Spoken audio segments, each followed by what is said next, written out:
welcome to the first Business League of the year. It gives me immense pleasure to invite Dr. Fasiha Khan of the Business League team to host the session. Are you passionate about your work and want it to be known to others? Do you want to utilize Flow platform to increase your business visibility and have accelerated growth? If any of those answers are yes, then Flow Hyderabad Business League is for you. Good afternoon, everyone. On behalf of Business League Head Shruti Malpani, I, Dr. Fasiha Khan, welcome you all to the first session of Business League. As an endeavor to promote entrepreneurship and professional excellence amongst its members, Flow Hyderabad chapter opens Business League to its members. It is an opportunity to build business contacts, gain reputation, and increase visibility by presenting your work during Business League sessions, which are a part of the Flow events. After all, networking is not just about connecting people. It is about connecting people with ideas and connecting people with opportunities. Today, we have our 3 fellow Flow members showcasing their businesses to you. Let us all encourage them by giving them our undivided attention. Our first presenter is Deepika Agarwal, followed by Lavina Ramnani, and in the end, we have Ruchika Rathi. A big round of applause for them. Good afternoon, everyone. My name is Deepika Agarwal, co-founder of Vihan Goyal Gallery, a luxury bath boutique.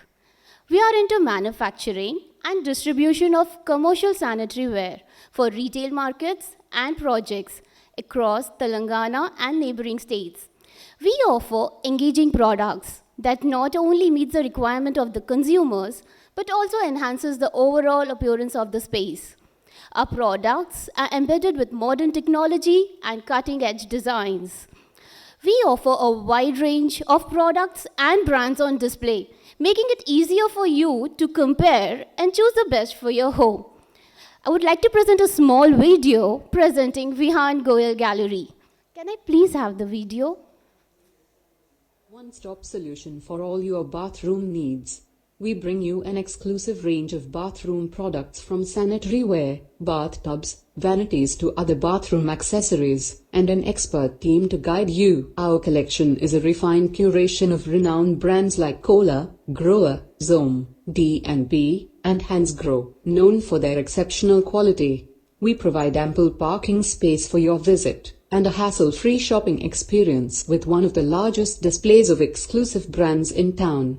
Experience the ultimate bath products and step into a world of creative inspiration with us. Thank you. If you're looking for a bathroom space that is totally yours, where you can retreat from your busy schedules and relax, please visit us. We will help you design it. Thank you. Standing here, I would request all the FICI members, from women entrepreneurs to homemakers, interior designers to architects, to design, redesign, and reinvent your bathroom spaces with Vihan Goyal Gallery. Thank you. A special thanks to FICI Flow Hyderabad chapter and Team Business League for this wonderful opportunity. Thank you. Good afternoon, everybody. I am Lavina Ramnani, and I head the operations at Van Lavino. At present, Van Lavino has 3 outlets, Jubilee Hills, Financial District, and Nallagandla. Van Lavino is a premium cafe which deals with food, beverages, gifting solutions, and catering. Our mission is to provide affordable luxury to everybody. We try to get a global cuisine on our menu. Our best seller is the salmon, avocado pesto pizza, and the millet fried rice, which has gained popularity recently. We also provide a lot of vegan and gluten-free options, be it food and desserts. We also cater to people who are lactose intolerant. We switch with almond milk and soy milk for your desserts. We also undertake customized cake orders. We also into gifting solutions as small as rupees 300 and further. Last but not the least, I'd like to introduce to our new concept, which is Wheel on Board. So this is a concept where we've introduced people who can gift food trays to each other. Also, if you have a small get-together at home, feel free to order finger food, mini desserts, and we also undertake catering for minimum of 50 adults. I'd like to conclude by saying thank you to Fiki Flo to giving us this opportunity. Van Lavino would further come up with giving franchisee opportunities, and I would look forward for all your support to help us grow. Thank you so much. With Creative Pixel, I followed my heart, and with Arogyam, I followed my mind. Namaste, I am Ruchika Rathi, and today I am here to talk to you about Arogyam. Arogyam paramam bhagyam, swasthyam sarvarth sadhanam, which means स्वस्थ रहना ही परम नियति है और सभी कार्य स्वास्थ्य द्वारा ही सिद्ध होते हैं. Video please. With 30 years of manufacturing excellence in cast iron products, I founded Arogyam Cast Iron Cookware when I saw a major shift in people investing in their wellness. Arogyam means good health in several Indian languages. With total control over the quality of cookware, along with the generational wisdom of cast iron production techniques that I gained from my father, I aspire to one day make Arogyam a synonym for cast iron cookware in the industry. Benefits of cast iron cookware are a lot. Arogyam is pre-seasoned, naturally non-stick, lasts for generations, uses less oil, and enhances the taste of food prepared in it. We have a wide range of cast iron cookware products. At Arogyam, I head the entire business, knowing that I also help fight one of the major problems in women's health today, that is iron deficiency or anemia, as you might know it. Next time you get a blood test done, please get your iron levels checked. Now that's where Arogyam comes in. Our cast iron cookware is not only great for cooking delicious meals, but it also provides iron content to the food prepared in it. It is preferred by several home cooks, chefs, and many people out there. I sell my products through multiple home stores located in Telangana and Andhra Pradesh, as well as online, which allows me to reach customers pan-India. You will find the brand outlet and me at Balkampet. Over the time, I saw a huge increase in sales because we are all shifting to smarter ways of living, aren't we? Remember, when you buy Arogyam, you don't just buy a piece of cookware. You invest in your health. You buy a piece of generational legacy. You pass on good health for generations. As I conclude my presentation, I have just one ask from each one of you present here. Would you like to join me in exploring the benefits of Arogyam? Give it a try and witness firsthand the positive impact that it can have on your wellness. And if you believe it is valuable, I encourage you to share this knowledge with your loved ones. Let's embark on a journey together to promote good health and pass it on to our future generations. Don't forget to tag in Arogyam on Instagram too. Thank you, Fiki Flo, for giving me this wonderful opportunity. Thank you, ladies, for being a part of the first session of Business League. My heartfelt gratitude to our esteemed guests here who made our first session even more special by being here with us. I'm sure the presentations of our very own Flow entrepreneurs have been inspiring to everyone in the audience. I urge you to support your Flow family by following and sharing their businesses with your peers. Also, I ask you to seize this opportunity introduced by Flow Business League to directly present your business with Flow members, get it featured across all Flow social media platforms, and get a mention of your business in the annual Connect magazine. Networking cannot get any better than this. In order to connect with the businesses presented today, kindly reach out to the Business League team. Have a great evening. I now invite our chairperson, Ritusha, our esteemed guests, Princess Mrinalika and Princess Akshita Bhanjdio, my teammate Samta Dhareva, and our three presenters of the day for a picture together. Thank you. Thank you, Dr. Fasiha, and all the participants of the Business League who were able to avail this excellent opportunity to present their businesses at a Flow event. For any further queries on how members can become a part of this elite network, kindly reach out to Dr. Fasiha Khan at the end of the event. On behalf of our chairperson, Ms. Ritu Shah, I, Prachi Trivedi Shah, Honorary Secretary, Flow Hyderabad Chapter, would like to welcome you all to the journey of palaces to boardrooms with the inspirational, new age millennial princesses, Mrinalika and Akshita Bhanjdev. Could I kindly request everyone to please put your phones on silent and rise for the national anthem? Jana Gana Mana अधिनायक जय हे भारत भाग्य विधाता पंजाब सिंध गुजरात मराठा द्राविड उत्कल बंगा विंध्य हिमाचल यमुना गंगा उच्चल जलधि तरंगा तव शुभ नामे जागे तव शुभ आशीष मागे गाहे तव जय गाथा जन गण मंगलदायक जय हे भारत भाग्य विधाता जय हे जय हे जय हे जय जय जय जय हे.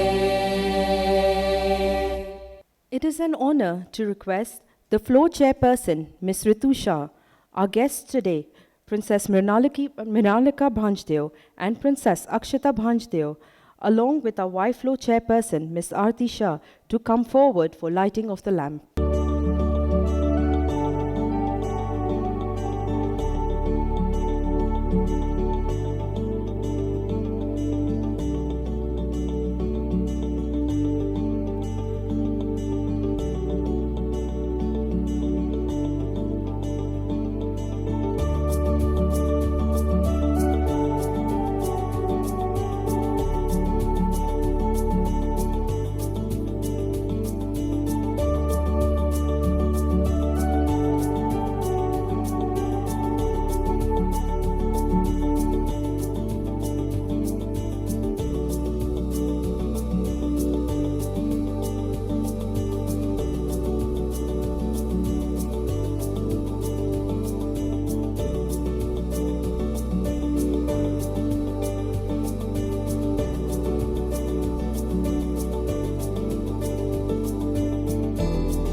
It is an honor to request the floor chairperson, the floor past chairpersons, Ms. Hina Srivastava, Ms. Manjula Reddy, Ms. Monica Agarwal, Ms. Rekha Lahoti, and Ms. Priyanka Ganeriwal to join our chairperson, Ms. Ritu Shah, and our guests, Princesses Mrinalika and Akshita Bhanjdev, for photographs.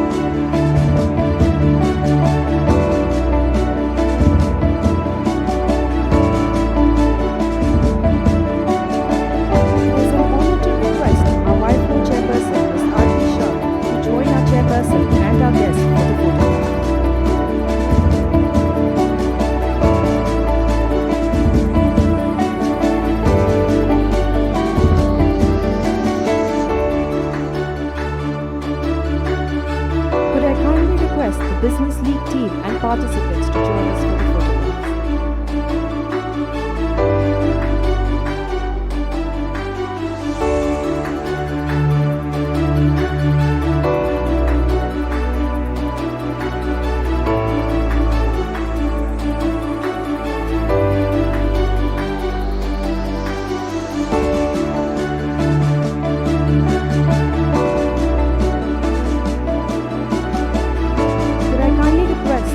Committee, followed by the ECs, to join us for the photographs.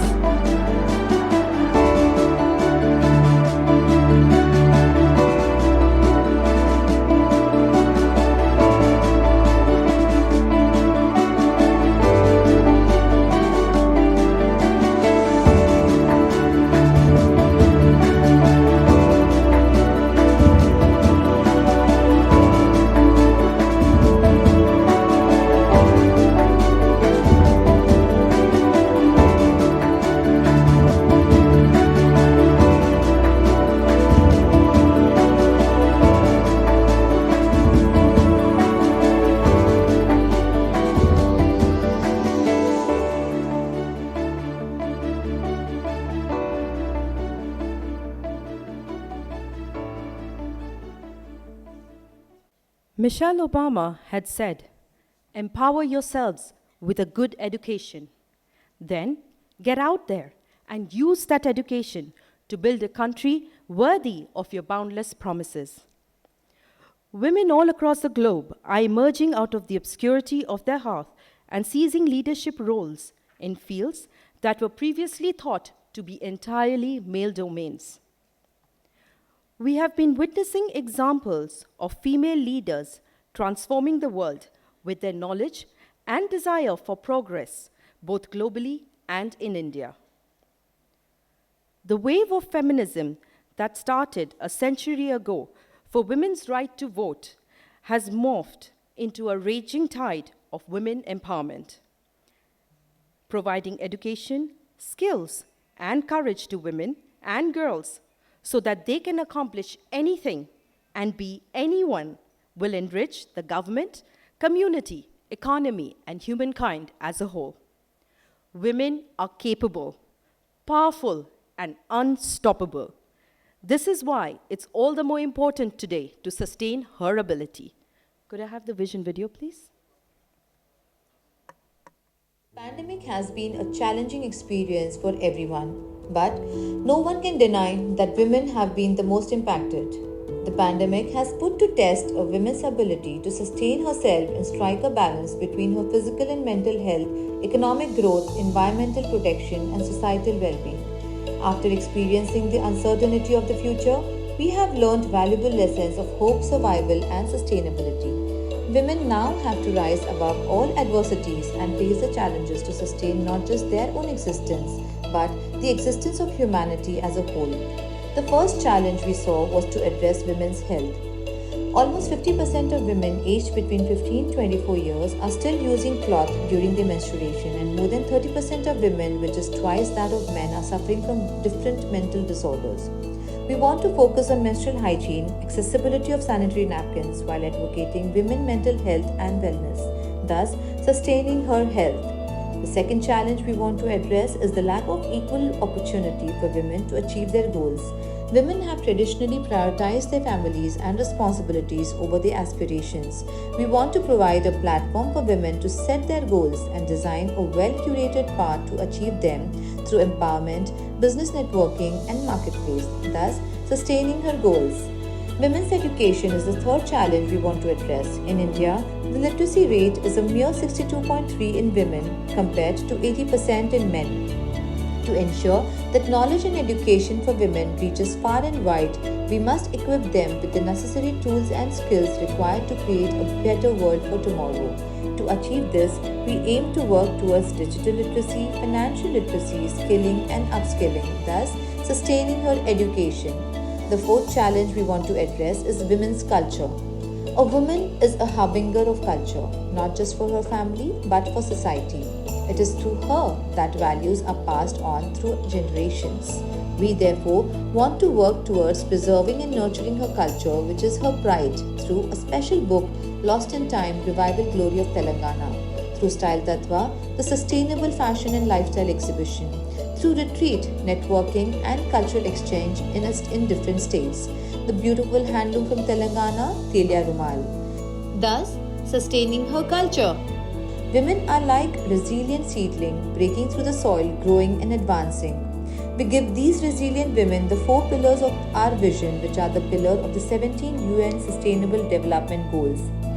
As they come together, we present to you our vision statement: sustain her ability, sustain her social ability, sustain her economic ability, sustain her environmental ability, sustaining her ability. Watch as the vibrant lady in green stands as a metaphor for a strong woman who knows she has strength enough for the journey. A woman of strength who knows it is in the journey where she will become strong.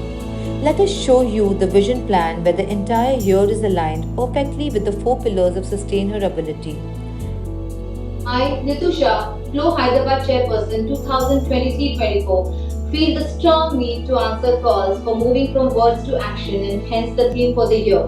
Sustaining her ability to excel in all aspects of life is what 2023-24 is all about. Believe in being strong, believe in being happy, believe in today, believe in tomorrow, believe in a miracle. Believe in yourself, for you are what you want to be.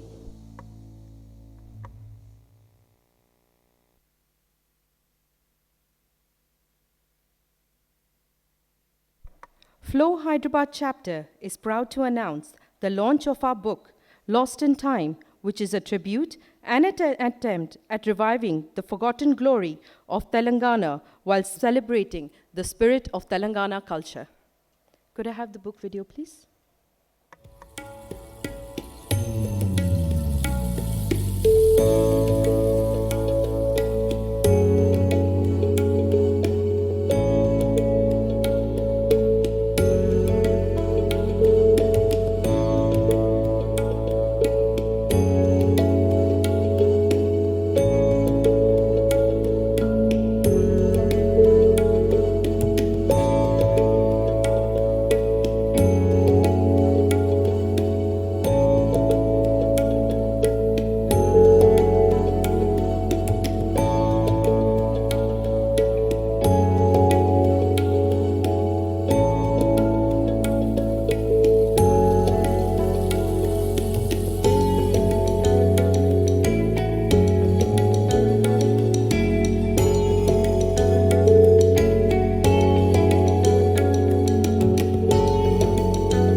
With great privilege comes great responsibility. Our session today, Palaces to Boardrooms, is a story of the inspirational princesses Mrinalika and Akshita Bhanjdev, who availed their privilege to create an impact on not just their community, but also the environment. I now call upon Ms. Arshia Afsar, EC Head of Connect Team, to kindly introduce our guests.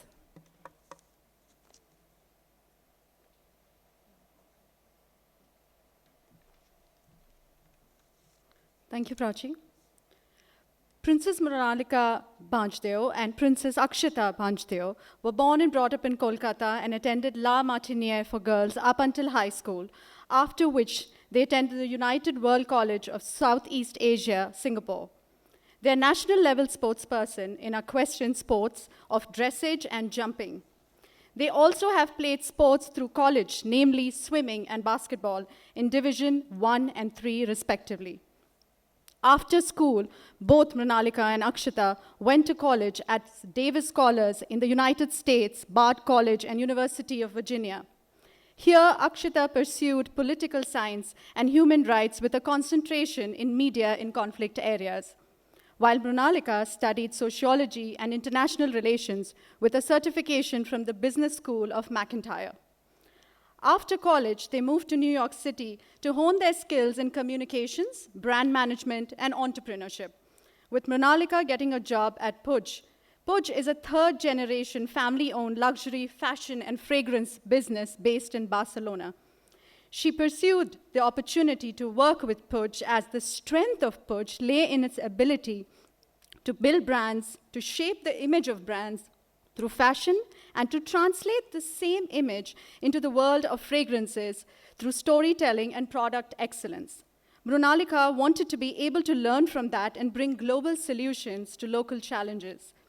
Akshita worked with the International Rescue Committee, a humanitarian aid organization, working closely with the former British parliamentarian David Miliband's team, focusing on Syrian refugee crisis.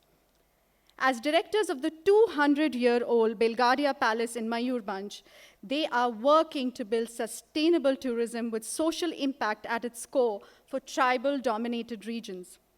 Mrinalika is also a successful yoga practitioner and facilitates wellness retreats in India and abroad, whereas Akshita is a TEDx speaker and currently a manager at Dasra, working to build a conversation around strategic philanthropy in India.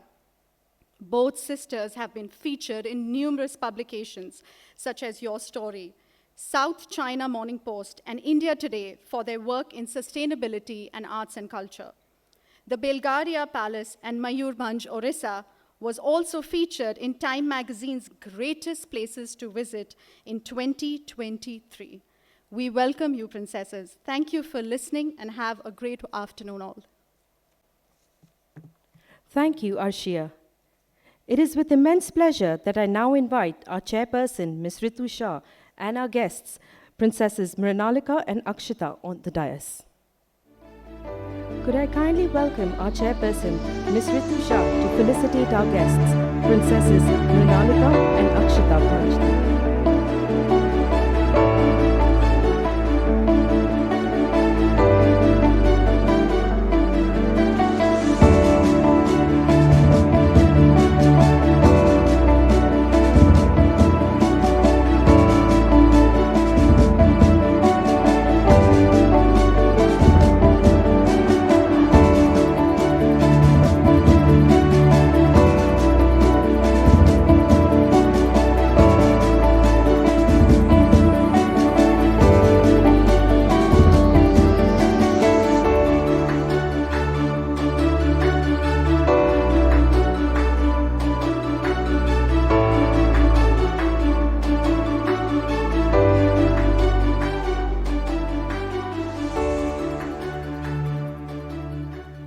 Our chairperson, Ms. Ritu Shah, to address the gathering. A very good afternoon to one and all. I'm honored to welcome you all to this event celebrating sustainable development and entrepreneurship. Sustainability has to be a way of life, to be a way of business. These powerful words by Mr. Anand Mahindra emphasize the importance of integrating sustainability into all aspects of our life, including business. The time has come for us women entrepreneurs and leaders to lead the change on sustainability to ensure a better future for ourselves and future generations. Today, we gather to recognize the inspiring journey of two such phenomenal leaders, Princesses Akshita and Mrinalika Bhanjteo, who have truly embraced sustainability in their business. They have transformed their family's legacy, their palace, into a sustainable hotel, contributing to the region's economic development while preserving its cultural heritage. Before we proceed into the session, we have a few announcements. A quick reflect on the last event.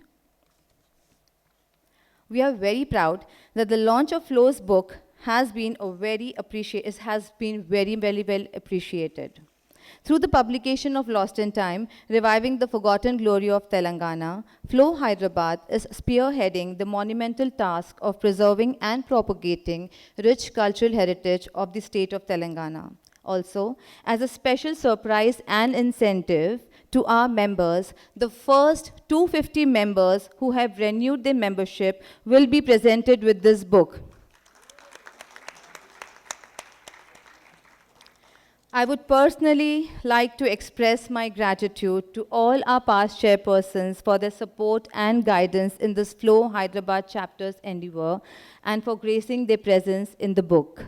We love to see our vibrant chapter growing with every passing year to add new members who can add value to our network of intellectual women.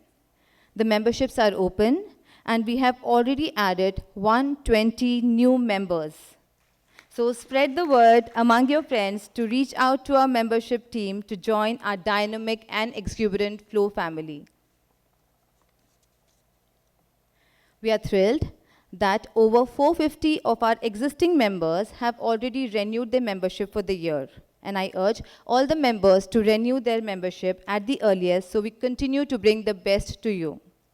Our Sustain Her Health initiative started off strong, and we have been working hard to facilitate the installation of 23 vending machines, distributing over 15,000 pads to 15 government schools, and impacting close to 4,200 girls and women.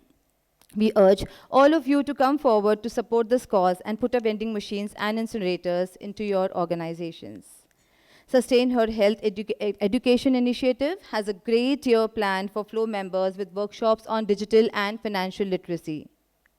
There is a great opportunity for Flow members to enhance their knowledge and skills in these critical areas, so kindly avail all the chances we get to you. We are moving full steam ahead with the third edition of our signature Bahubali exhibition Style Tattva, friends. I'm happy to report that we have sold over 140 stalls already. The team is working tirelessly to take Style Tattva to new heights this year. We also request all of you to follow, tag, like, share our Style Tattva Instagram and Facebook pages to get information on the latest updates. We are delighted to announce our first field trip of the year to Nita Mukesh Ambani Cultural Center. We have planned this trip for our members to immerse themselves in the culture and history and gain a deeper appreciation of the arts. On May 20th, 100 members will travel and spend a specially curated day at the center experiencing our rich culture. Flow Hyderabad Business League is a wonderful opportunity for entrepreneurs looking for avenues to network and showcase their brand. By enrolling to the network, you will get an opportunity to present your business to 1100 plus member chapter base, which will help significantly boost your brand visibility. Please get in touch with our Business League team to know more and enroll. And a special and a hearty congratulations to all the 3 business leaguers who presented today. Wish you all the best always. Flow Empower Her is an initiative by our empowerment team to develop an entrepreneurial community exclusively designed for Flow members to actively grow in their business, from the ideation to expansions, through programs such as mentorships, workshops, collaborations, etc. As a part of this initiative, 10 members participated in the Food Conclave organized by the government of Telangana and gained valuable opportunities to learn from experts, network with peers, and explore avenues for growth in the food industry. We have a lot of exciting and educational programs planned for you, so please be very active and please be on the lookout for the messages that come to you from Flow Hyderabad and mails that we send through Flow Delhi. Okay, so don't miss out on enrolling for the startups and other many programs that we get to you. Returning to our session, the image of a princess often conjures notions of royalty, elegance, and grandeur. However, Princess Akshita and Mrinalika Bhanjdeo have redefined the role of a princess by using their position to make a meaningful impact in their communities.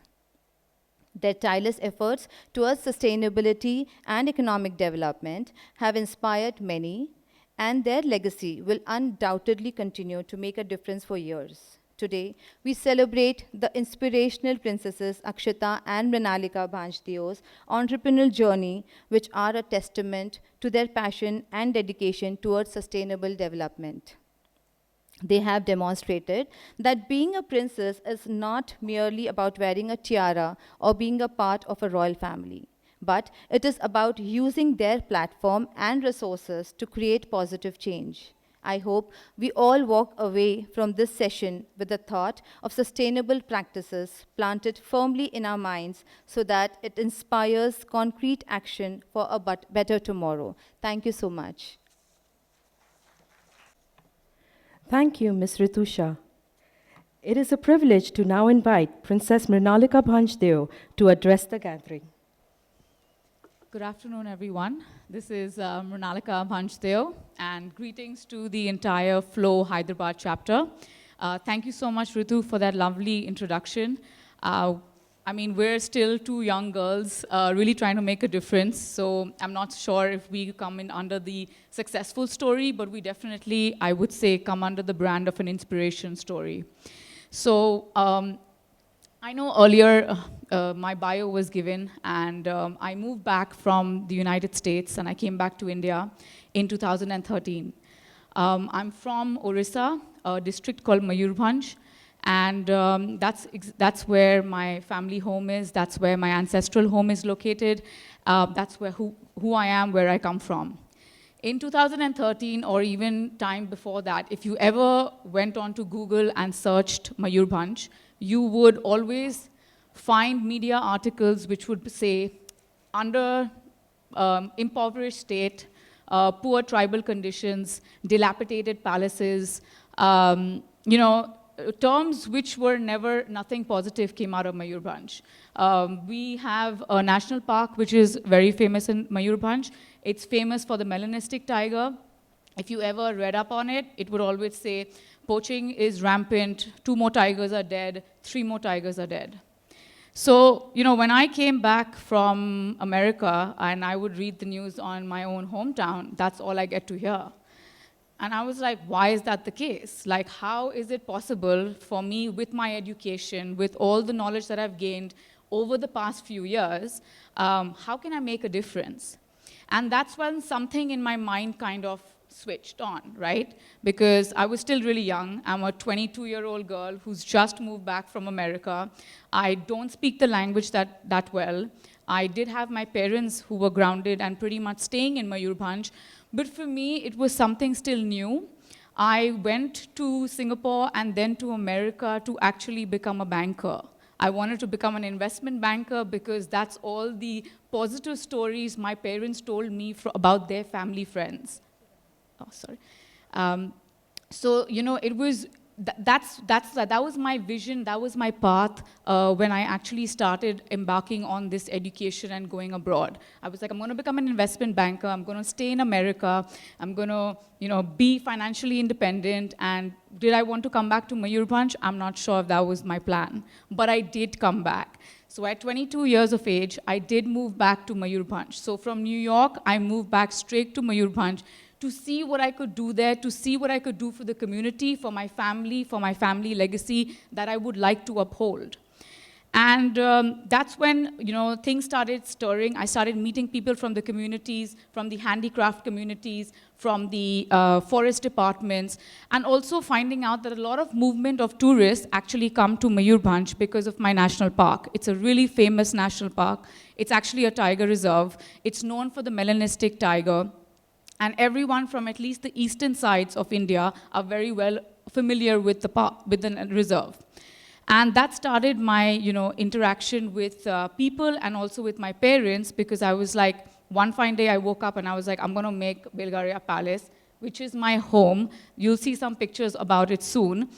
I want to convert that into a heritage hotel. I want to convert it into a luxury heritage hotel. I want to give back to a community. I want to change the story that I've always read about Mayurbhanj.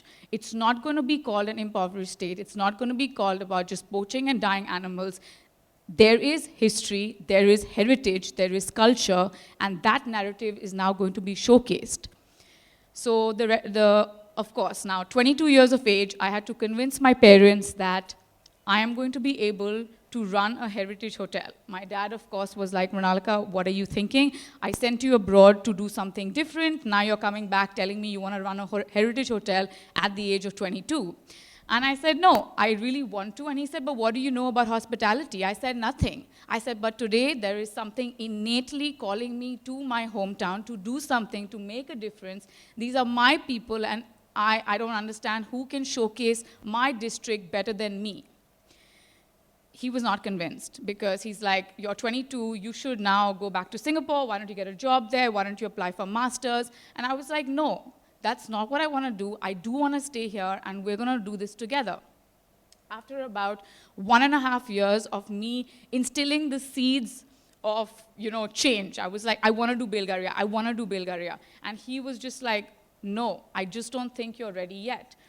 But however, I did ultimately come up with a plan. I presented this plan to him, and he gave me the initial investment for my idea, which was the Belgaria Palace. Was it easy? No, it wasn't. Did I know anything about hospitality? No, I didn't. I came from a very different path of what I wanted to do, but I kind of changed the entire narrative for myself. I don't have hospitality at all in my knowledge, but I knew something about it because I've seen how my grandparents, I've lived with them. I've seen the kind of what hospitality meant to them, and I thought I could kind of ride onto that same bandwagon. So in 2016, my father finally gave me the initial investment to actually convert my home into a heritage hotel. We kept 2 wings of the house, and the remaining 11 bedrooms plus 11 leisure rooms were converted to become guest bedrooms and guest leisure rooms.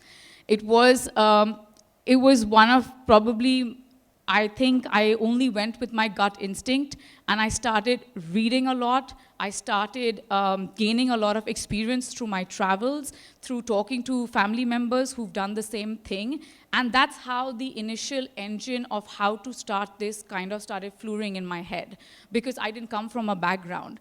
But what I'm trying to also get at is sometimes it's not really important to start something, you may have thought that this is the career path you want to take, but then you may have changed it, and you get a lot of flack in the middle from people saying that you're changing your path and all of that. But all I'm saying is you got to be consistent, you got to have clarity in vision, and you got to be disciplined. Because these are the three things that actually led me to convince my parents and for me to be able to state that I'm going to make Belgaria my home, a heritage hotel. And we opened up our doors in September 2019. So that's pretty much 6 months before the pandemic hit us. Of course, my dad came back to me saying, Mrinalika, what a good time to open up your hotel. And I said, well, yes, I know that. So for 3 months, we were completely shut because those were the lockdown days stated by the Prime Minister. And after that, what we saw was actually revenge travel. So we were looking at 60 to 65% occupancy rate, whereas our projected occupancy rates for that year was only 30 to 35 because we had just opened, so we were not really sure if that's the kind of occupancy rate we can even get at. And then I looked at my father and I said, look what we've done in the 1 year that we've been running, because we've actually got revenge travel happening right now, and Belgaria is blooming. Belgaria was blooming to an extent where we couldn't even keep up with that bloom. So we had to suddenly hire more staff. We had to suddenly get more rooms in. We just had to keep working at a pace because groups were coming in, and because we were only a 11-key home, we were basically running at a buyout situation, which meant that the entire house was being taken up. Even if they were only utilizing 9 rooms, families were taking up 11 rooms. And now, so one part of our business is, of course, looking at the profit and the hospitality aspect and the room aspect. But there is an entire other segment, which is about giving back to a community that we belong to. So my sister's going to speak a little bit more about the foundation work and the kind of people that we have partnered with to be able to revive a lot of the dying art forms. So when you come to my hometown, you will realize that apart from the 250-year-old Belgaria Palace, there are various other 200, 250-year colonial structures which exist there. Now, in the middle of nowhere, a place called Baripada, which I'm pretty sure most of y'all don't even know where that is. Exactly. So there's a colonial tour which can take place because there is a palace which used to be the original palace of the royal family, donated by one of my ancestors to become a school. That palace has a Belgian tile underground swimming pool. Yes. Okay? And apart from that, it has a 150-year-old police station. And if I showed you the black and white images of the police station and compared to what it is today, nothing has changed, not a brick in the wall. We have a 700-year-old Jagannath temple. So after the Puri Jagannath temple, which all of you all must be familiar with, we also have a Jagannath temple, which is 700 years old. And we also have a Rath Yatra, which takes place every year.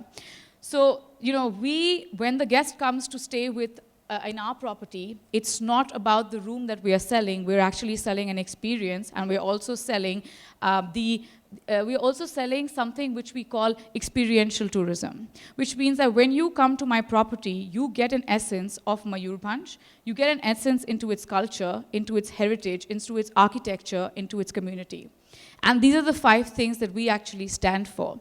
So today, when we talk about sustainable tourism, which is something that we have been described as, we're sustainable because, we do fulfill our own needs, and we are trying not to basically badger the needs of the future generations. So we're trying to uphold and preserve and conserve as much as we can. But at the same time, we do, on a daily basis, give back to a community that we belong to. Because today, the Belgaria, somebody is not going to travel for miles just to see a beautiful 200-year-old colonial property. Because they can go to Europe, they can go to different parts of the world, they'll get that building. But what we kind of differ is storytelling. So when we as sisters, we as custodians, we as legacy bearers of the Bhanja dynasty, what we actually bring to the table is a story. We tell a story of a history, we tell a story of who we are, where we came from, and we also tell a story of the community that we belong to, which is actually synchronized very well into our family tree, into our bloodline. So it's really important to understand, identify the kind of business that you're starting or bringing onto the forefront, but also where that's going.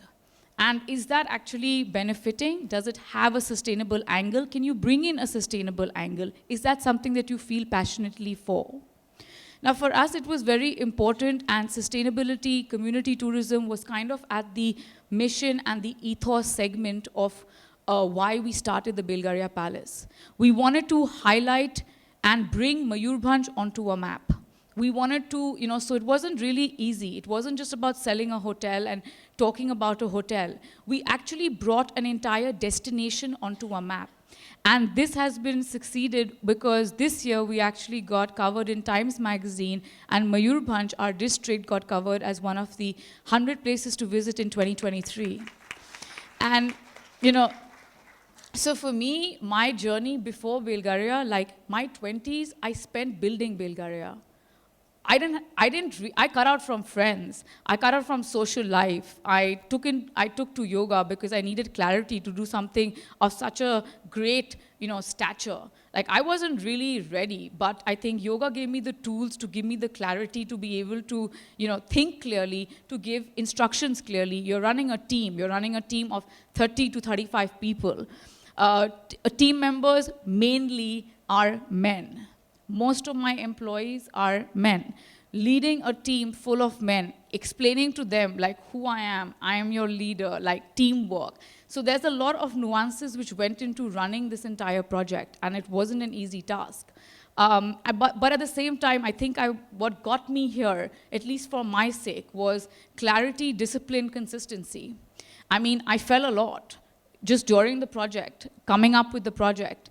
And also while running it, I did meet with a lot of failures. But I've learned not through a book on hospitality, but I've learned through experiences. I've learned through storytelling. I've learned through my other relatives who are actually in the hospitality industry as well, whom I've actually visited, seen how they run their own palaces and forts or hotels, and come back with that kind of knowledge. Because for me and my sister, the knowledge through storytelling seems to be more powerful than the knowledge learned through books, because that can be forgotten. But today, if my story clicks with you, you're going to go back out of this room remembering my story, remembering me, and remembering my product, the Belgaria Palace. So, storytelling has become so important and integral part of the marketing aspect. Because today, how do you differentiate one product from the other? There are so many bag industry, there's so many brands of bags. And how do you differentiate that? It's through storytelling, because one brand has a story which resonates with you, which is why you go back to that brand to buy it regardless of price. So just ending on the note that in 2013, when I did find all those, I would say negative, derogatory terms to describe a district like Mayurbhanj, today, if I urge you all to actually Google Mayurbhanj, all that would come up is the Belgaria Palace, the term luxury, the term community tourism, the term sustainable tourism, our family names, of course.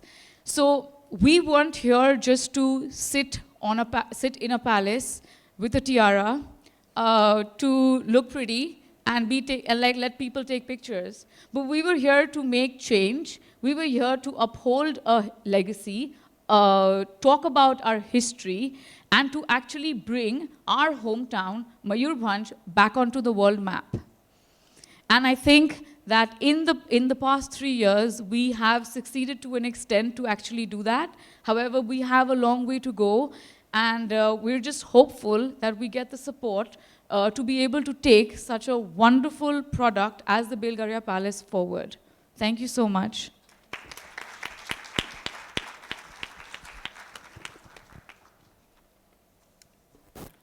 Thank you, Princess Mrinalika. It is a privilege to now invite Princess Akshita Bhanjdeo to address the gathering. Hi, is this on? Can you hear me? Okay. So thank you so much for having us here. Okay. Can you hear me now? Okay, great, great. So first, thank you so much for having us here today. And thank you so much for patiently waiting to be here. I know that it's, it's a Saturday afternoon and a lot of you all have many plans. I can also tell I'm very much in the city of pearls, in the city of Nizams, because very dazzling beauties as soon as I came off the flight. And the person next to me, the woman was talking about aeronautical engineering. And the one on the other side of me was talking about, like, I think a mile a minute about crafts and textiles. And so suddenly I was like, I'm not just in a city of beautiful women, but extremely intelligent and articulate women. And so I've been listening to like podcasts and catching up on everything I need to while I speak with all of you. To begin with, I just want to say, Fiki Flow Hyderabad, you all have all been fooled. I think you all came to listen to princesses, but you're all listening to some rebel girls. Okay, so let's begin with that. I think that when I was growing up, I had a real problem with, as young girls, people have these princess parties and everyone grew up on the Disney princesses. And I think when you think princess, suddenly you literally think tiara, right? It's not even, or the word princess over Maharaj Kumari. But I absolutely detested it. I thought everyone was, everyone had this idea of what a princess would be and how she would dress. And it was not the reality. But I want to, before I start off by talking about a little about journey, I think there's one way of presenting ourselves when we look like this. And I think the images that we don't show is when we're up at 4 a.m., in between two cyclones, making sure the house is ready for the next batch of guests. It's definitely not in a gown and tiara. But before I start off, I just wanted a bit of show of hands. I just want to read the audience a little bit. So how many of you all have heard of the state of Orissa? If you just show your hands. So you all have heard it in the last hour, I'm assuming. No, I'm joking. Great. Okay, awesome. So is it okay? Is there an extra mic that can run across the room? Or if you all are comfortable, if I just ask a question, you all can answer me? Or the mic? Okay. So I just want to know, when I say the term Orissa, what's a word that comes to your mind? Oh my God, Naveen Patnaik, wow. Okay, Jagannath Temple. Naveen Patnaik topped the Jagannath Temple. So our CM is really doing good work. Over the gods. Weaves, amazing. Konark. Odissi dance. Hockey, oh wow. Naveen would be happy about that. We've spent enough about PR, about making sure that people know we're associated with sports and hockey. Sorry, I missed one? Cuisine. Wow, that's like, so our tagline of our state, do you all know the tagline of Orissa state? It's India's best kept secret. And I think that's one of the best taglines. You know why? Because it is. When something is so hidden, don't try to like compare ourselves to become, something else. So we're saying we're the best kept secret. You have to find us. It's a good way of advertising ourselves. It gives curiosity rather than ignorance out. Can everyone see me? Is it better if I stand? No, it's good. Okay. I'm in a sari, so I'm going to try being graceful. So that's great. Now, when you all think of the term royalty, what's a word that comes to your mind? Luxury. Jewelry. Legacy. That's a good one. Vintage cars. I'm sorry? Palaces. Castles. Responsibility. Tiaras. I think I heard tiaras. Or no, I'm just hearing that. Anything else? Pomp and show. Bygone era. Okay. Elegance. It's a lot to live up to already in this room. I have to like walk out of a Rolls Royce in here now. So I think something my sister was, and how many of y'all are running businesses? In any way, small scale, big scale, all of them, okay. How many of y'all consider yourselves entrepreneurs? Great. How many of y'all consider yourselves leaders? Great. I think those are all, and how many of y'all in your journey have come up with misogyny? Yeah, gender bias. Failed attempts in business. Yeah. So I think that the reason why I asked that, I think something my sister was trying to touch upon is there's a very strong identity, and this is, I'm talking a little bit about my journey. There was a very strong identity when people say the word princess or royal families. And I think that either you feel either vilified or need to be vindicated. I think growing up since 1947 to now, you were constantly under like, like underplay yourself or let's overplay ourselves, because everyone's kind of like, as soon as you say princess, they like, you can see their eyes like, does she look like a princess? Does this what I think a princess looks like? And like, you can feel it too, so you're like, oh my God, am I putting the glass down just perfectly right enough for you? But when I was really young and I'm telling you a little bit of story about, I think, royalty, because I want to get that out of the way. I think that's a lot of what the focus then becomes on. And I'll give you an honest truth about what that's like. And it's a massive privilege, so don't get me wrong. But I think on the shoulders of a 6-year-old to be a princess and not a child is a different way to look at life. So, and obviously I grew up post-1991, right? So I read more Archie's comics than I did Amar Chitrakatha. So of course in my head, it's Betty and Veronica and not so much Ariel and Snow White, right? Or in my case was Mulan. Now try explaining that to someone who's telling you to stand perfectly and look right. And I think so when I was growing up, when I was getting ready for school, and I don't know why school, I went to La Martini, I don't know how many people are filming the school, but giving frocks to young girls and white uniforms is a bad idea for any child. If you've seen Surf Excel ads, Dagache, but kids don't understand that. So parents don't understand that. So while I was getting ready in the morning, my mother's like, you should dress like, let me just like dress properly because actually you're a princess. And I don't know if Mrinalika remembers a moment when she understood who we are, because things in our house were a little different than other families, but we couldn't quite put our finger on why. And so when she said that, I got so happy, because obviously as a 6-year-old, you're like, oh my God, like of course I'm a princess, and I walked into school and I think I told my class that I'm a princess. And I was like, I'm a princess, guys.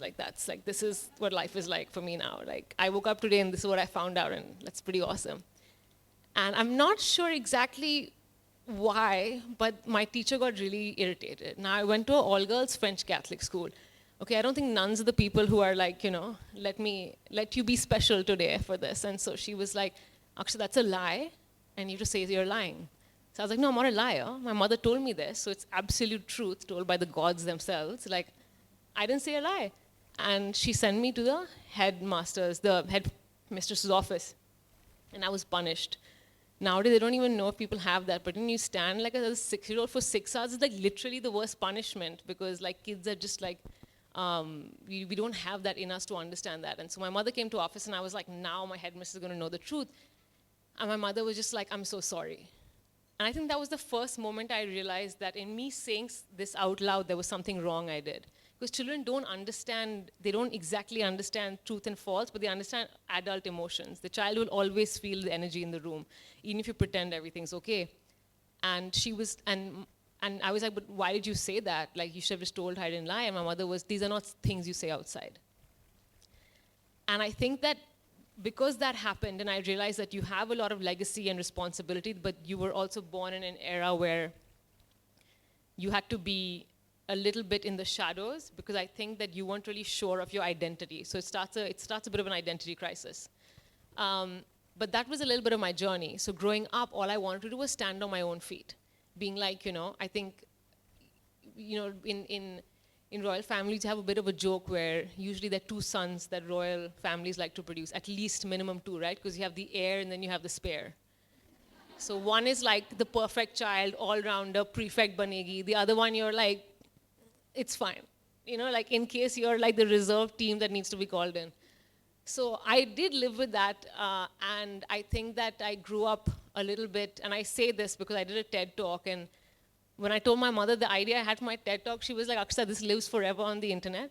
It's not even now, it's printed on pages, because the TEDx talk that I did was how we reimagine stories, how the stories we tell ourselves actually become truth. What I actually wanted it to be was 3 life lessons you can learn from a backbencher. Because the first thing you learn as a backbencher is resilience. You have to have a thick skin and really know what you want to do. There's some people nodding. You can tell the backbenchers by not, because they really empathize with each other. Then the second thing you learned is jugaad. Because once you're a backbencher, you have to get notes faster from people. You're not listening that well anyway in class. You have to understand which teacher to play which role with, you know. And the third thing you also know is being resourceful. If you want the prefect to give you her notes, you have to also give her something in return. But all these qualities really serve you well as an entrepreneur later in life. That's what they don't tell you. So when I was growing up, I think my sister and I, we both grew up in, I know you read our bio, but I'm going to tell you just a little bit. But we grew up our education was in Calcutta, and Mayurbhanj, where my family's from, is something we used to go on the weekends. We have a lot of traditional pujas there, a lot of spiritual reasons my family needs to be there. So it was always seen as a duty. I think someone used that word, but it was a lot more of a duty. And I wasn't really sure what my role was in that family or in that society. I think Rajasthan has a very big connect between the public and these families because the stories of even things like war and gallantry are told by every generation. I think the history books we read were, first of all, written by the British. I'm not sure if they've turned right now. But history definitely, the history is always told by the victors. And there was a reason why we read the stories we did. I'm not sure, I didn't grow up at least reading a lot about the women rulers, about the fact that there were matriarchal clans, about the fact that there were princesses who didn't need princes. So when I was growing up after being in Mayurbhanj a little bit and being in Calcutta, we both got opportunities to be in Singapore, and that's really when the globalization hits you. Because we were in boarding school where my housemates were from Korea, Timor-Leste, Canada, Malaysia, and you start thinking of yourselves on a bigger world scale. And when we went to college, my sister was, she wanted to be in investment banking, of course, like economics, and I was like dance and theater. But when I went to college, I graduated in a different kind of dance and theater, which was politics. Also theatrical in its version. You can say a lot of actors take to that profession as well. But when I was studying my first class, I entered my first class, and this was I did liberal arts, so you have to do certain course requirements, and one of my course requirements was politics, because I was like, we had to take some social sciences. And everyone told me, don't apply for this class, because politics of South Asia, it was the only thing which had a remote connection to South India. And they said, this professor, he takes only 5 students a year, and it's very hard to get in. So usually senior level students get in. So I was like, great, if I apply for it and don't get in, that means I don't even have to take it that semester. I'll think of it next semester. And lo and behold, the day the list came out, my name was there. So I was like, oh God, wow, maybe because I'm like one of the only South Asian students in my year. And I finished class, and the teacher was like, Akshita Bhanjdev, please stay back. So immediately I go like, oh, what did I do? And I'm thinking of the excuse already. I don't know what the problem is, but there's a reasoning why I did what I did. And so professor, I stay back, and he says, where are you from? So I said, I'm from India, sir. And he said, no, where are you from in India? So I said, I'm from Calcutta. Because see, when you grow up in a small town, you start associating the closest bigger town. Because you just assume the person doesn't know where you're from. And there's no point, you don't even have the time to be like, I'm actually from this place. You must have never, you start off only on that sense of, the small town vibes are being given away. So I was like, I'm from Calcutta. He's like, no, you're not. Where are you really from? Now, when someone starts questioning me like that, and then I kind of know that maybe they know something, like, because you carry the weight of this dark secret. It's actually not a tiara. It's more like, an armor you have to have. So then I said, my father's from Orissa. He said, Miss Bhanjdev, and he looks up, and he was like in his 70s. He's a professor. He was of Assamese descent. He said, please give my congratulations and my deepest thanks to their highnesses of Mayurbhanj. And so, of course, like, the class is empty. I'm in college. I'm in upstate New York. I'm like, sorry, sir. And he said, my name is Professor Barua. And when I was growing up, my family didn't have the money to put me and my siblings in school. And a Maharaja of Mayurbhanj from a distant state of Orissa in the 50s had donated his summer palace in Shillong to become an educational institute to the government of Meghalaya. And that's how I got my education. And after that, I went on to pursue higher studies. I became a professor at this college. So when I saw your name, I said, it's my destiny that I'm able to teach someone who I could never even tell their family thank you to. And my grandparents are no longer, but I remember when he said that, there was this moment where you're like,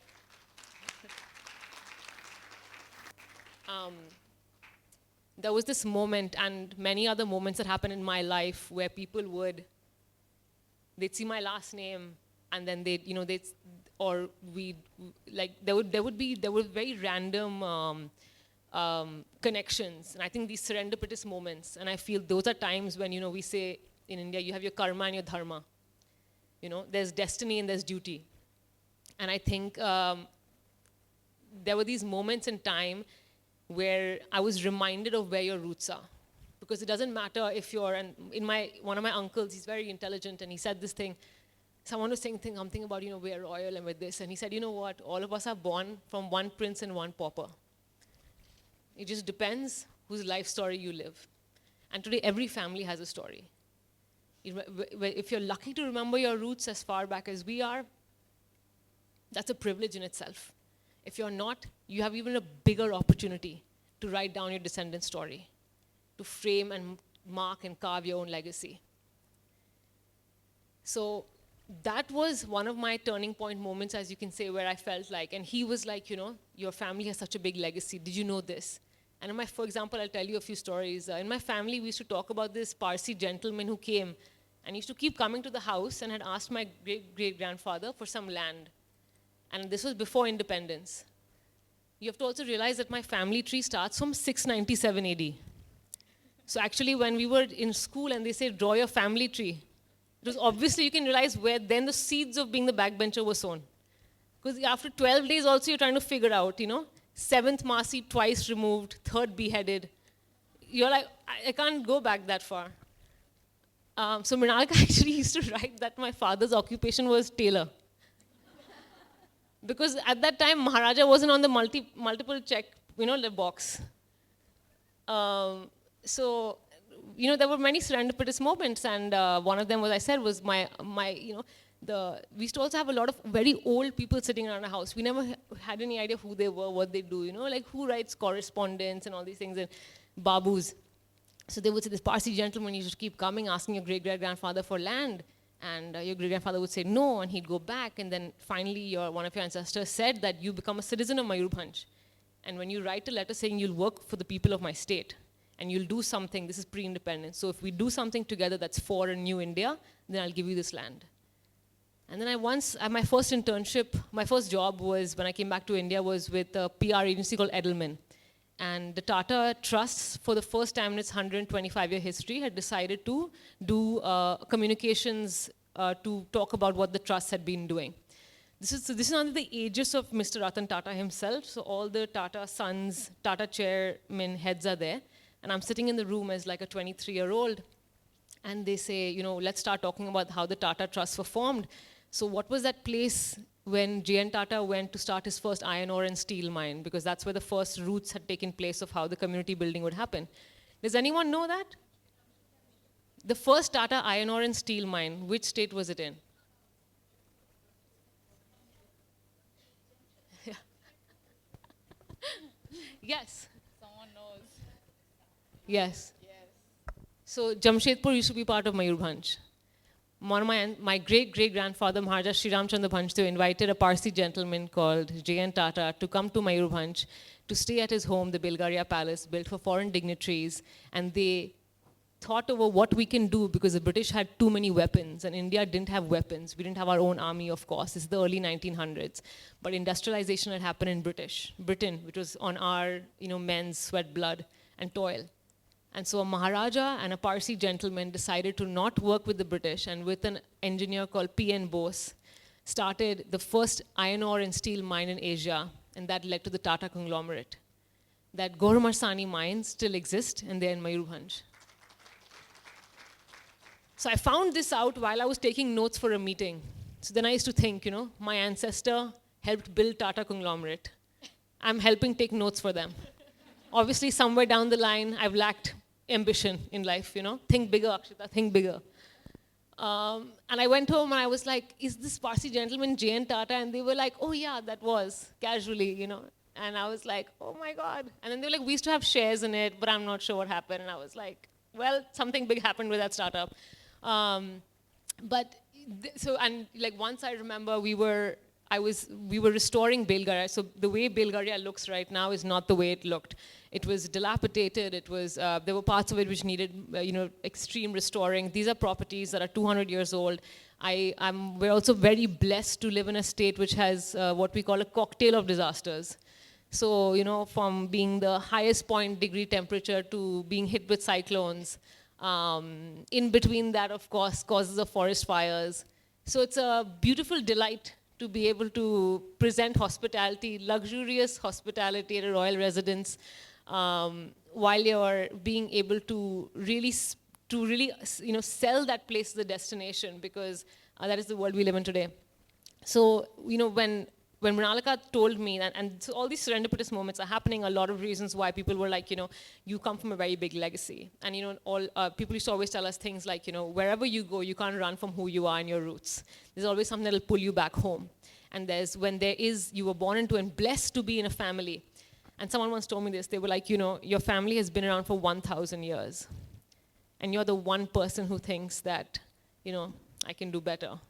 But you need to realize that for 1,000 years, because you predate the British, you predate the Marathas, you predate, we're talking about, close to the Bhaumakara dynasty, when you have the Cholas and Nandas and Mauryas. That's as far back as we trace our roots. So the importance is that a lot of people in your family have taken the time to survive. That's why you're alive today here. And once we used to go to a lot of villages, very Swadesh, if you've seen the movie Shah Rukh Khan, wearing our sneakers and high tops and walking around in jeans, being like, I'll figure this out because I have a liberal arts degree. And one person told us, because we said, I have my business, I'll be a corporate, I'll do an entrepreneur.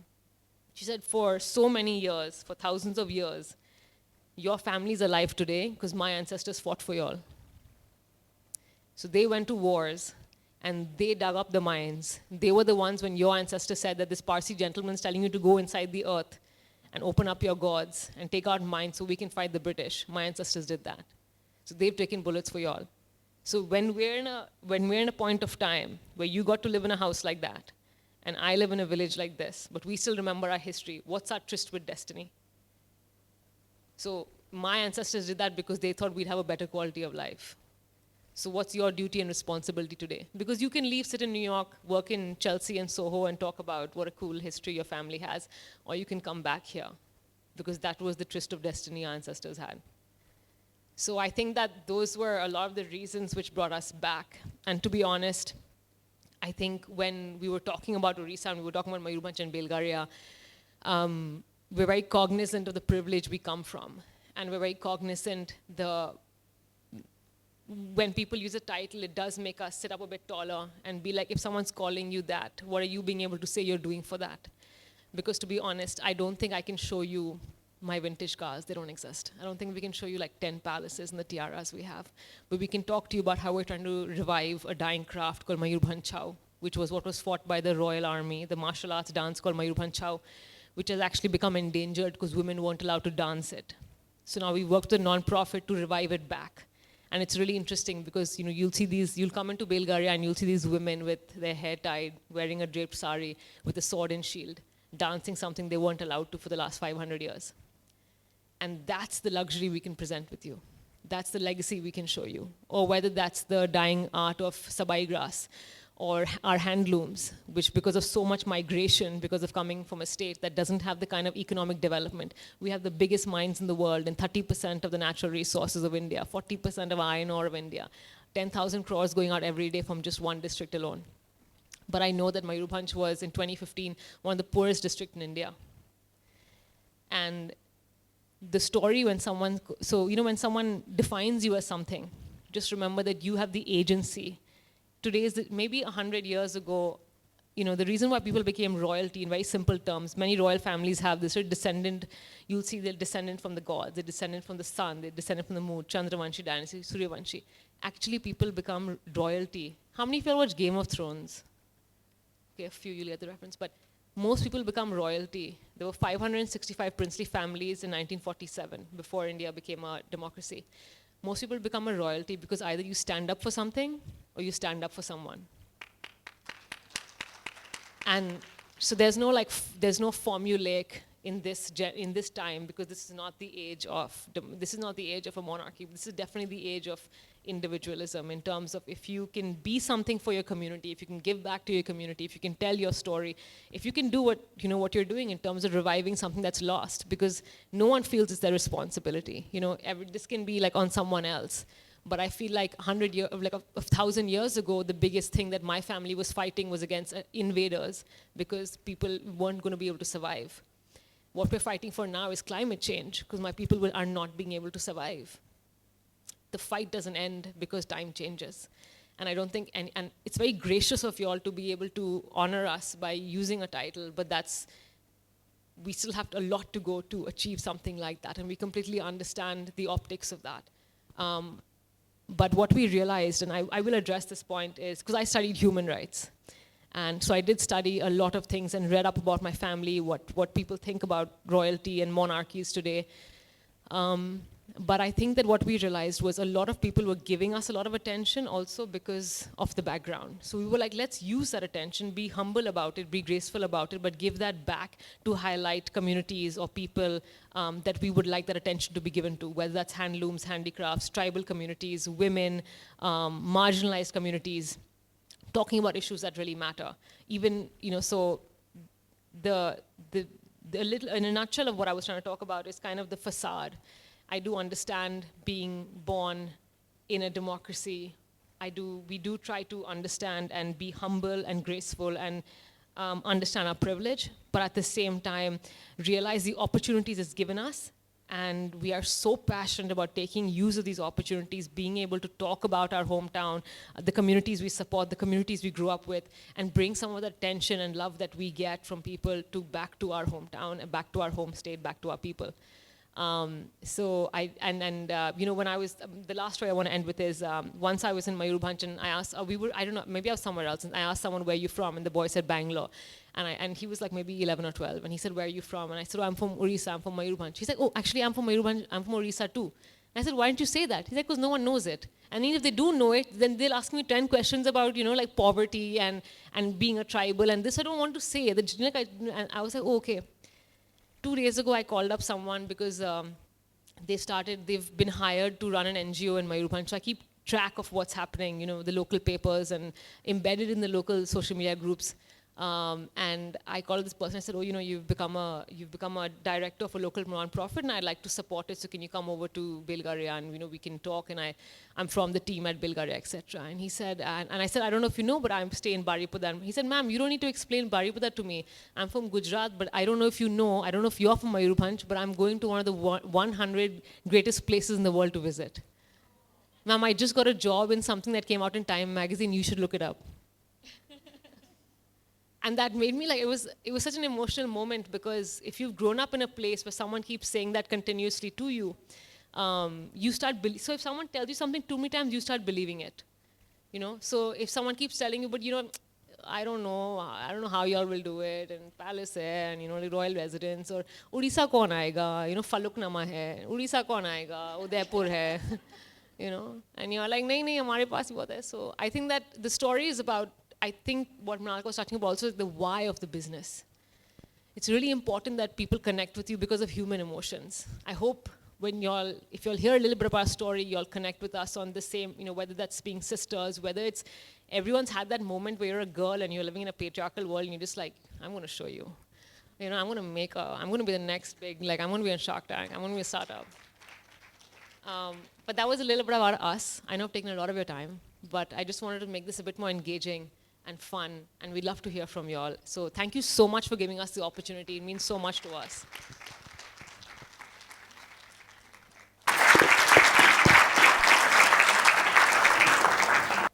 Thank you, Princess Mrinalika and Princess Akshita Bhanjdeo, for sharing your inspirational journey with us.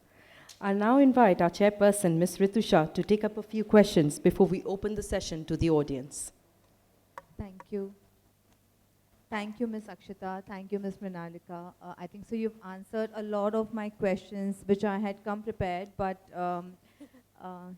it was really, really awesome to know about your history, to know about your entrepreneurial things and innings in your, how you did so much for your Belgaria Palace, and now you just put it on the geography of the world map, but good to know about the history. So I think so. I just have a few questions which we can just touch on the hospitality industry or the sustainability. Can you just tell us about what are the sustainable practices that you have incorporated into your business, into your palace? Yeah, I would like to really hear about that.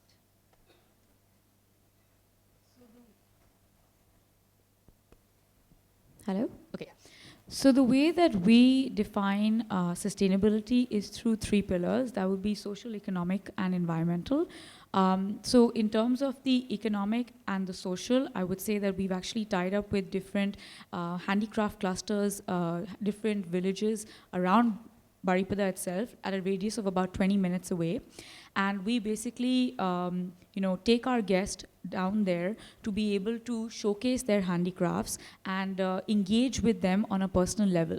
So when you go to a shop and you buy something, you're pretty much disconnected from the story of the artisan because you're seeing something in a very brick mortar wall, and there is, you're pretty much desensitized, or I would say pretty much detached from the artisan's life or from what the artisan has to bring to the forefront.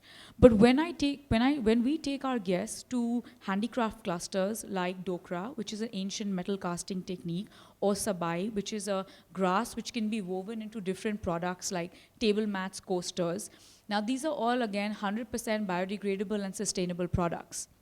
So when we take our guests there, inevitably listening to the story of the artisans, this is not even us forcing the guest to buy anything. We do not partake in that at all. It's something that it's a guided tour. One of our employees or workers or guides go with the guests, and they basically see the handicraft clusters the way it is in its raw state, in its raw format. Nothing is basically like put up as a front.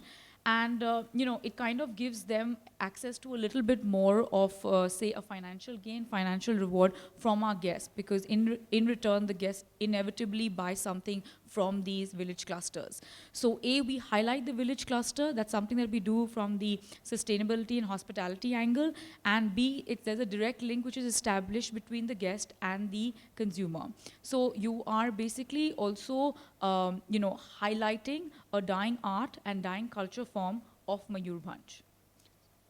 I think so. That's so glad to hear the impact that you're creating through these sustainable measures, and it's so nice to hear the contribution that you're able to get to the economic development of that cluster as well. So, would like to understand. Hospitality industry is very competitive and very promising right now. So, do you think your royalty status or your position here has anywhere caused hindrance to the sector, or yeah? So, what would be your thoughts on the hospitality industry right now? Yeah.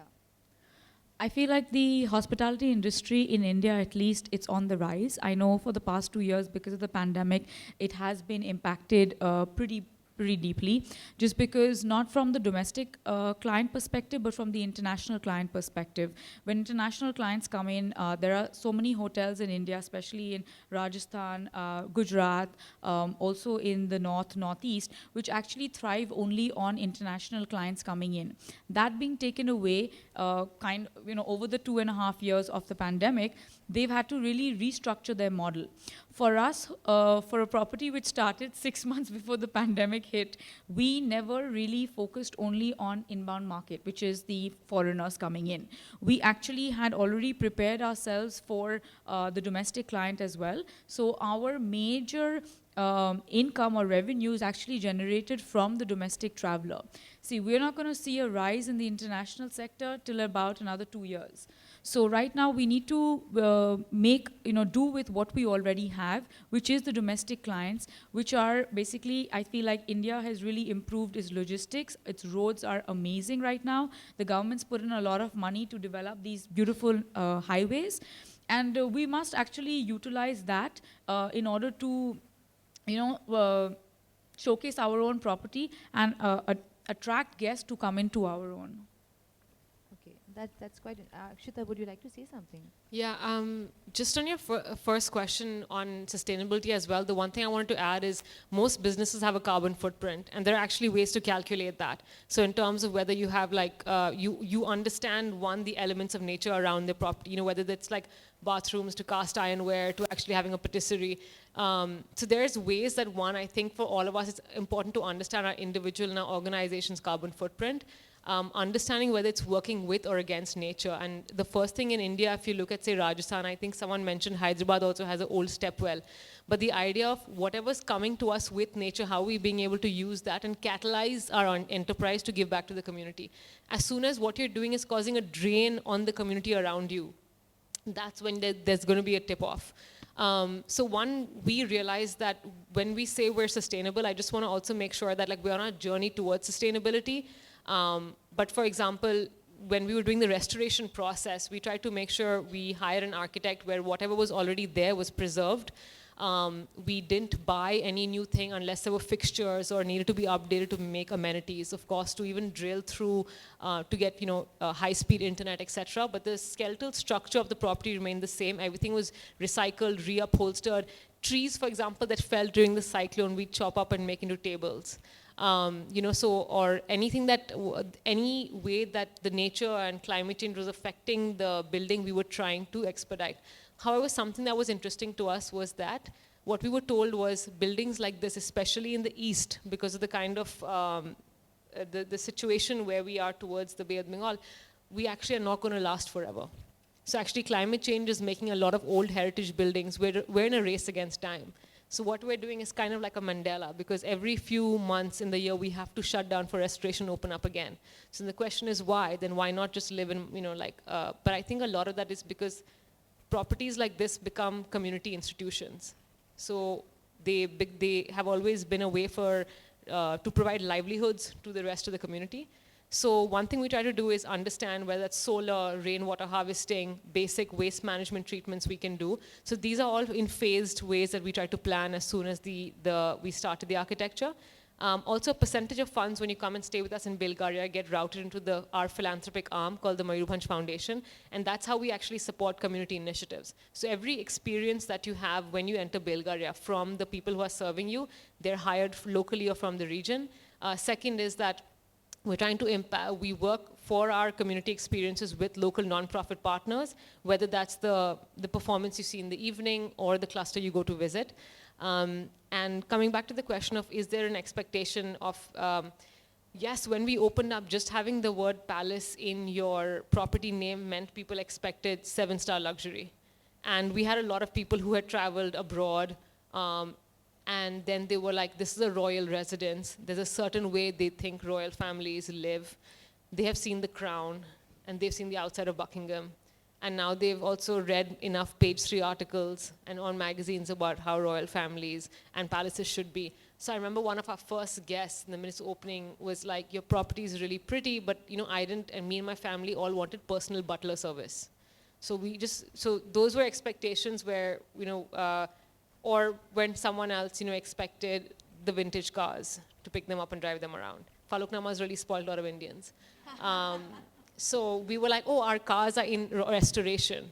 Or, you know, so I think, I think people, so, you know, I think like people think there's an idea of palaces being like hyper luxury. You know, they expect the opulence of the monarchy era to still be there. They're very disappointed that you also accepted democracy. But so I think that those were reasons where there was a very high standard as soon as we started for us to uphold as well. And that was something I think that was challenging for us. So I think what we tried to do was be very founder driven. So from the start, we're like, this is how we are, this is how we live. You know, we went abroad, we have jobs and lives, and this is really, if you want to talk about luxury, I'm going to take you to a 9th century temple where you can see handcrafted stone. So let me change your idea of what you think luxury is, and I'll give you something better than the butler service.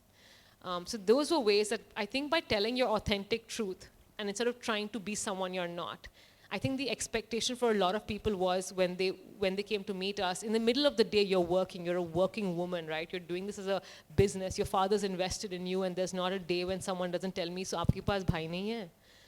And you have to like as a girl, you're just like, I think you have like this chink in your armor where you have like all the 100 reasons why, that question you're going to prove wrong. So I think for us, it was also to understand as a business very early on, to not appear in front of the guest with a gown and tiara. And be like, you've met me in my working hours, and I'm focusing right now on building up the foundation and doing the hotel and doing the operational logistics, plus the PR, branding, and marketing. And I will come back to you for that question, sir. But to be a woman leader, you need to know that your hurdles are just way more than someone with another gender in the same field. So I think that you have to be very nimble on your feet and be able to be very authentic to who you are and the way you need to command that respect. Very well said, Ms. Akshita. One last question from me would be, we have a lot of our members who are from the hospitality industry, who are young entrepreneurs, who are getting into startups, and a lot of them have a lot of ancestral properties. What would be your 3 things for them? What would be your experience? How would you share your experience, and what would help them to develop their properties or hone their entrepreneurial skills, or hone their startups culture, and venture more into hospitality, because your education is not hospitality, but you're now deep into that. So what would be your 3 things to all our members here? I'll go first. I think the first thing would be, and I'm hoping I can say something which applies to different industries as well. The first thing is play your strengths. I think if we started off and we tried to say we're Faloknama, it would have been an absolute role reversal of people coming in. You should always have set low expectations and then just show them what you're capable of. So I think one would be play your strengths. Like I said, every family has a story. Your nani's recipe is like maybe better than a Michelin star restaurant chef. I can tell you that. That French restaurant just knows PR really well. So don't undervalue yourself. Every story, every entrepreneur, every family, every business has their strengths. Find your strengths, play it up. Understand your weaknesses. My second point would be leverage your community. Someone only becomes a princess when 10 people around them call them a princess. Someone saying, I'm a princess doesn't get, people will really doubt your credibility in the market. So by that I mean that no one becomes a leader by calling themselves one. They become a leader by showcasing what their leadership skills are and how they give to the community. So if you're the cast iron where, so the first thing, the one thing I remembered about that was she said women in India have a statistically chance of being anemic. Now that's like a fact that I'm shocked that people in India don't know about. And in women's healthcare, just is not that much researched or spoken about. Women themselves are like, no, it's fine, I'll just power through life with 10 things hitting me. So the first thing is, as soon as a business can tell you, not about the product, but how instead of the benefits of the product, how that product's benefiting you, the customer's already interested. So for us with Bilgaria, it was really important to, first of all, before we let the first guest in, let the local town, let the district know that, look, we're hiring. We're going to provide livelihoods. The food is going to be Uriya. The food is going to be from the local heart. So we take our guests to the local heart. So when people used to first tell us, aapke paas swimming pool nahi hai, and we're like, nahi, but India ka 2nd or 16th highest waterfall hai. We have 1,000 waterfalls here. So whatever they said, we'll have something for them which we were like, we are pitching you as better. We'll make sure that experience is great. So one thing is what can you give the guest that is something they benefit from? The second, how to leverage the community. The third, I would say, is for the ancestral property, etc., is always think of one is just spot emerging trends. For example, it's really important to understand the advent of artificial intelligence, IoT, blockchain, how you can leverage technology for yourself. Because 100 years ago, the reason why men just had a little bit more advantage in the race was all about brawn, who could do more. Now it's the era of the brain, and women know that we have that. So, I think that you need to, because if you're someone my previous job before this was I worked for an artificial intelligence not-profit. I was one of the 10% of women in a firm of 100 men. But one thing I realized was I didn't need to be the next Steve Jobs or entrepreneur or an engineer, but I just need to understand technology terms, data, how I can access data. The person who understands how to, when you see, we know AI is coming. We know that data is going to be used by technology in every sphere. Just understand the language of technology. And I'm adding a 4th point. I know you said only 3, but it's for I know that I'm not, like I haven't reached a point where I'm like a super leader, but in my 30 years of very humble experience, for the longest time I thought to be a leader, I needed to be more like a man.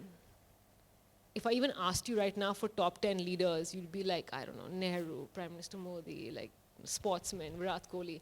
It's very hard to name. Even right now, if I asked you to name a lot of princely families or royal families, I'm sure you would name a lot more, except I'm sure Gayatri Devi, everyone's like God down pat. But I think it's important to, but something I realized was I thought I had to be more aggressive, more assertive. When I speak in a certain way, when I dress in a certain way, that means I'm a leader, you know?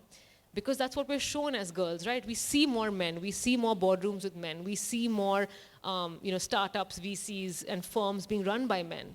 If you look at just look at the top 10 highest income earning families, etc. It doesn't mean that women don't do the work or we don't have the skills to do that.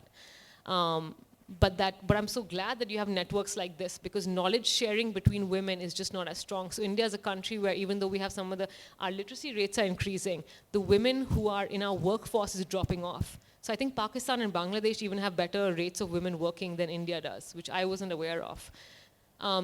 My last point is, it's okay to hone your skills as a woman to be a leader. Just having more feminine ways of working, dressing in a sari doesn't mean you shouldn't be taken as seriously. Being able to wear, like someone once told me that you should speak in a deeper octave so people take you more seriously. And if I get hyper, my voice goes up. And I am someone who gets emotional when I talk. Like I will be passionate. And I think women have the sense of, we've been conditioned with extreme demurity, where the more literally we give means is a sign of how great we are. And it's great to give. But it's important to understand your strengths as a woman, what that comes with, whether that's strategy, whether it's the analytic skills, whether the fact that we are multitaskers, whether the fact that we are better communicators or have more nurturing abilities. To be able to use that is also a huge leadership strength.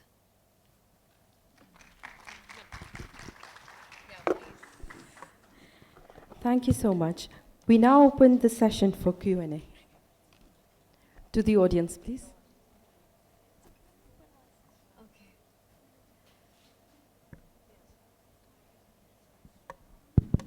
Hello. Yeah, my question is for Ms. Akshita. You have started with something of a project called Giving Pie. So could you tell us what it is about? So, Mrinalika does a lot of the work with operations, logistics, and the business of running the hotel. With Belgaria, I help out more with experiential marketing, PR, the brand management of the project, and work that we're doing with the foundation. What I also realized was, for the longest time, a lot of patronage came from royal families. Royal families actually ran philanthropy as a business. So a lot of palaces that are now, for example, or museums, trusts, actually for the benefit of the community, for artisans, patronage and all that, were run as family offices. So I believe that in India, for example, right now, there's a large part of the country actually benefits from non-profits. So what I realized was there was an opportunity for family philanthropic offices to grow in size, to actually be able to benefit sustainable development of the country. So in Dasra, what I work for as my day job is actually for India's invite-only first philanthropy network. So it's for families that want to understand how to give better, the art of giving, how they can actually, we can think of us as wealth advisor consultants to how to bring up philanthropic offices, how to scale them, how to nurture nonprofits. So this is for a select group of individuals who want to understand that. And to learn more, you can go onto our website, Giving Pie, and I have a few brochures, and I'm happy to answer more questions about it post. But it's really to understand there's a difference when we talk about CSR and philanthropy. CSR is something that's also mandatory. Philanthropy is something to understand really how you're giving, but giving strategically. So for example, Bill Gates, JP Morgan, the Waldorfs, these were all eras in the West where these families really ran non-profits and foundations very, very strategically, as if they were building a conglomerate. And that's something that India has really the opportunity to do right now. So if any of you are interested, be happy to answer more questions about that post the session. Thank you.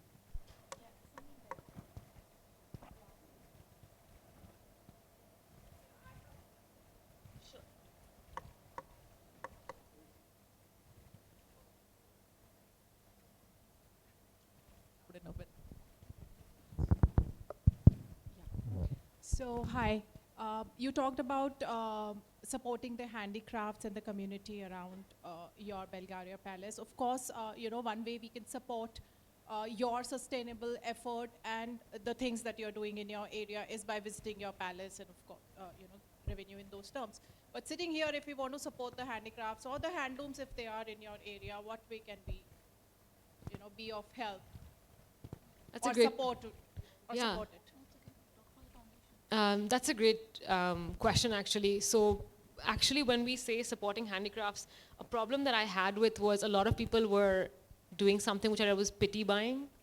Like, yeah, I'll buy something. Like, it's so nice, it's so pretty, and then they like keep it in the house, and I'm like, that person doesn't, I don't even know if they like it. And a lot of us look at handicrafts and handloom as charity. And I really think that if you go to Japan or you go to any gallery, say in I don't know if you've ever been to like Venice, but you have like each of these European countries have these stained glass, and the way it's presented to you is like a museum. Like you're never going to go into a Venetian gallery and be like, can you tell me a better price for this 200-year-old plate? Because you don't, like, that haggling is out of the question. But in India, you'll be like, can I get 10 pieces for like, there's a sense of like, this isn't the best product, I'm bargaining because I'm being nice to you by buying this, so can you be nice to me? I'm maybe speaking out of turn, but like this is what my feelings was when I would see people. I think India has some of the most spectacular handicrafts and handlooms, and I think that people need to understand colonialism really like wrecked industries. So for example, you're going for NMACC, which I'm so happy about because that exhibition is fantastic. When you should go there, you should actually read about the history of muslin dhaka and all the gowns you see. And that's why we had this idea of princesses wearing these bustier gowns is actually muslin dhaka. It was so light, it's supposed to go through a ring. And this fabric was like, wasn't able to weigh anything. So all these beautiful products came from India. But because of a lack of design intervention, which used to come with patronage, and now, of course, government funding is not something that's been able to keep up with the pace of it, machines coming in. So one thing we do through the foundation is bring in design experts. So we want the handlooms and handicrafts to be in the luxury business. We want them to be a product that when you see a Bulgari and a Hermes and an LV and you're like, oh my God, that needs to be passed down through 10 generations. A Pattachitra or a, Kalamkari or a Banarasi should be passed down in the same way. You look at pure Zari and that in the Banarasi will go, but that Zari stays the same. So why aren't we talking to our artisans as they are who they are, they are like, in Mayurbhanj we say they're gurus, because they're withholding knowledge of a community. They're holding knowledge of the community. So one is design interventions. So we actually sponsor craft designers to come in and we tell them, we want this to go on the luxury export market, because unfortunately within India, we are, the problem we have is we're spoiled for choice.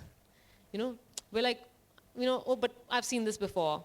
Banarasi, ye bhi dekha hai, ye bhi dekha hai. And you'll see a foreigner come to Orissa and they'll be like, oh my God, this is from the 6th century. This is 800 years old. This is 1,000 years old. And and now they're like, this is the 4,000-year-old Dokra craft. And we're like, Dokra, like uske saath kya karenge? So I think that the one is design intervention, which I think is extremely important because it raises the bar not just for the artist, but gives them a bigger profit margin. So instead of buying something for 200 rupees, if you could invest 2,000 rupees in getting a designer to come down from wherever to actually stay and teach them better methods, make the quality higher, it's a longer term investment. So Mayurbhanj Foundation is an ATG non-profit that we started. And one thing we try to do is make it the idea of, we realize our ancestors at ateliers, karkhanas. So actually artists would come and then they'd refine that craft with you, right? Because they would get commission, like build me this or build me a whatever. One is design intervention. The second thing that always helps is just, for example, we have something like Project Chhauni, which is a Mayurbhanj, like I said, like a Chhau dance art form. So, supporting the group to actually be able to travel to different places, to be able to showcase their craft, because one, they get exposure from that, better market linkages, and the money they raise from actually performing comes back to train youth into the dance form. So one I would say is design intervention, and I'm happy to pass on more details about Mayurbhanj Foundation to you. Yeah, and the third way is we have an artist residency. So we actually encourage artists to come work with the tribal art forms because we don't want someone coming in and being like, let me show you how Dokra can be made better. We want you to understand traditional techniques and just increase their skill level to come to a certain quality standard. So there's an artist residency. There are ways that you can sponsor designers to come and actually sit and work with the clusters. And the third is, of course, whether you can get the crafts to actually come to you and have someone like Mayurbhanj Chau or other, artists to actually be able to work with you directly. Something we try to do is not be the middle person. So we don't want to incur any fees. Whatever you give us, we kind of want to sponsor that for them or have them be connected to you. So yeah, those are three ways. Thank you so much for that question. Thank you so much. As we come to the end of this wonderful one afternoon, question here. It is my honor to invite Ms. Priya Gazdar, Vice Chairperson, Flow Hyderabad, to deliver the vote of thanks. Could I also request Ms. Arshia Afsar to present our guests with the autograph sheet? It was loud enough even otherwise, I think. So my question was, how are we today? I, for one, was charmed beyond words. I am impressed beyond words. Most people, or some sour grapes at least, would say that the legacy of these two feisty princesses has been bequeathed to them on a platter. If I were to exaggerate, I actually heard somebody say about this, about Gayatri Devi, a very elegant lady. They said, oh, she is born with a diamond-encrusted platinum spoon. Very far-fetched, but that's what is the general opinion. But this afternoon has revealed that what these two ladies are doing with their legacy is indeed spectacular. We need so many more of your kind, Akshita and Vinalika. And by the way, I love your names too. So we need more of your kind to be the custodians of our regional cultural heritage and be the drivers of sustainable tourism in India, which we so much need today. Thank you for joining us at Flow Hyderabad today, and all the very best for your endeavors. And ladies, don't you agree that's a great retreat idea? Yeah. Only with the kind of enthusiastic participation, you will need to have many more keys in the resort. On behalf of Flow Hyderabad, I'd like to express my gratitude to premium platinum sponsors for the year, Kaveri Seeds and Shiv Narayan Jewelers, premium diamond sponsor, Freedom Oil, diamond sponsor, ARL Tires, for their gracious support. Thanks are also due to Makeup by Neeru Mohan. Neeru, you made them even more beautiful. I don't know how that was possible. Much obliged to the members of the press and media for spreading the Flow word far and wide. Thanks to all our past chairs and fellow Flow members for joining us here this afternoon. 3 cheers to each and every member of the working committee for the finesse in execution, as always. And now, do join us on the other side for high tea. Thank you so much.